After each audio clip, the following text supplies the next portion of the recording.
Bonjour à toutes et tous. On se retrouve aujourd'hui, bien sûr, pour notre quiz FIDE hebdomadaire. Et aujourd'hui, notre thème sera le thème des médias, qui est un thème, bien sûr, qui peut tomber pour le FIDE, qui n'est pas très commun, mais c'est déjà arrivé. Ça fait partie de la liste.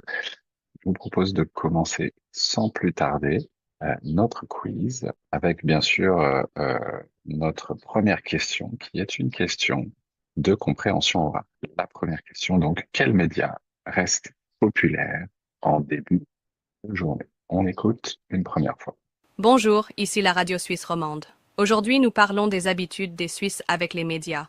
En moyenne, les gens regardent la télévision pendant 1 heure et demie par jour. Les journaux papier sont de moins en moins lus, surtout chez les jeunes. Beaucoup préfèrent lire les nouvelles sur Internet ou sur leur téléphone. La radio reste populaire, surtout le matin. Enfin, les réseaux sociaux comme Instagram ou Facebook sont utilisés par plus de 60% de la population, mais il faut faire attention aux fausses informations. Question, donc, quel média reste populaire en début de journée? Les réseaux sociaux, la télévision, la radio. So if you are watching on replay, you can, of course, listen again the audio. Uh, if not, then the good answer is la bonne réponse est la radio, puisqu'elle parle du matin. La radio est populaire le matin, donc en début de journée. Vous pouvez stopper la vidéo et réécouter une deuxième fois, bien sûr, si vous le souhaitez. On continue avec une question culturelle cette fois. Quel est le rôle de la SSR, la Société suisse de radiodiffusion et télévision?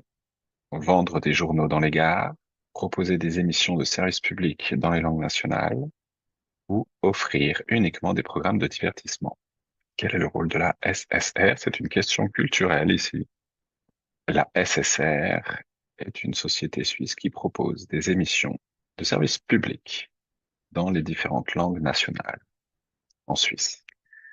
Vous pouvez bien sûr réutiliser ce vocabulaire pendant l'examen qui montre que vous avez une excellente connexion avec la Suisse et ici le domaine des médias. Allez, question suivante, une question de compréhension écrite cette fois.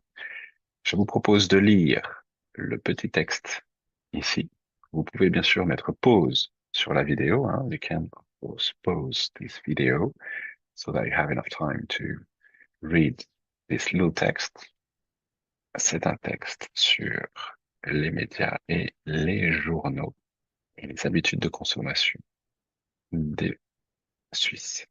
Avec comme question ici, quel est l'avantage des deux journaux suisses mentionnés dans le texte? Donc, quel est l'avantage des journaux comme Le Temps ou La Tribune de Genève, qui sont deux journaux suisses très populaires, bien sûr, vous devez absolument les connaître. Quel est, pardon, l'avantage de ces deux journaux?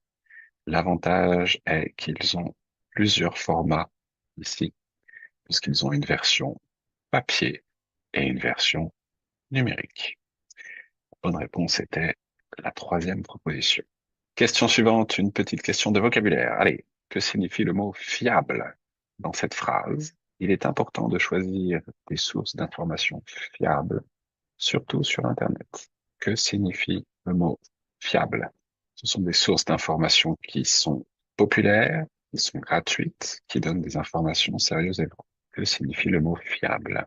La bonne réponse était la troisième ici. Fiable signifie que nous pouvons compter sur ces informations, qu'elles sont sérieuses, qu'elles sont vraies. We could translate fiable with reliable, des informations fiables. Le contraire serait des fake news, par exemple, des informations qui ne sont pas vraies, qui ne sont pas sûres. On continue avec une dernière question. Allez, la question de grammaire pour finir.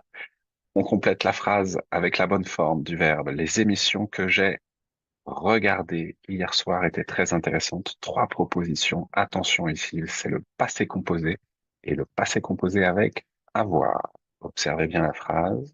Avec avoir, normalement, on n'accorde jamais le participe passé, excepté différentes situations. Et ici, si l'objet est placé avant le verbe, nous devons accorder le participe passé avec l'objet. Si celui-ci est placé avant le verbe, ici l'objet, ce sont les émissions situées avant le verbe. Les émissions, c'est féminin pluriel. Donc, je dois sélectionner la première proposition, puisque la terminaison est ES, féminin pluriel. Attention, ici, surtout à l'écrit, hein, à l'oral, ça ne change pas, puisque nous n'entendons pas la différence. Mais à l'écrit, faites très attention au passé composé avec la voix. S'il y a un objet, le participe passé s'accorde avec l'objet. Si celui-ci est situé avant le verbe, hein, attention. Je vous souhaite une très bonne journée et je vous dis à la semaine prochaine. À la semaine prochaine. Salut tout le monde. Bye bye.